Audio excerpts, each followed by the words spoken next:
सो hey guys, मैंने जो cycle पर सेल्फ मोटर लगा दिया है। सबसे पहले आप लोगों को दिखा देते हैं मोटर को। ये बाइक का सेल्फ मोटर है। ये मैंने ऑनलाइन पर लिया था, इसे परचेस किया था। आप लोग भी ले लेना, मेरे डिस्क्रिप्शन पर इसका लिंक दिया है। देखिए, मोटर को मैंने अच्छे तरह से साइकिल पर फिट कर दिया है। बिल्कुल भी ये नहीं हिलना चाहिए। आप लोगों को ऐसे ही फिट कर लेना।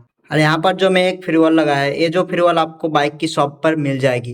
ये चेन बिल मिल जाएगी आपको बाइक की शॉप पर। और यहाँ पर जो मैंने बैटरी लगाया है साइकिल पर, ये जो 12 वोल्ट का बैटरी है, मैंने 2 बैटरी मैंने यूज किया है।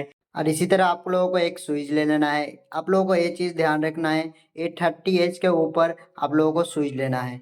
ये जो पावरफुल मोटर है, इसलिए आप लोगों को मोटर वायर से भी आप लोग वायरिंग करना इसका वायरिंग करना काफ़ी ज़्यादा सिंपल है। मैं आप लोगों को दिखा देता हूँ। ये जो बैटरी का लाइन है, ये जो बैटरी का मैंने यहाँ पर एक दे दिया था और यहाँ से एक बाहर बाहर कर लिया है। ये जो दोनों लाइन मैंने अपने मोटर से यहाँ पर कनेक्ट कर दिया है।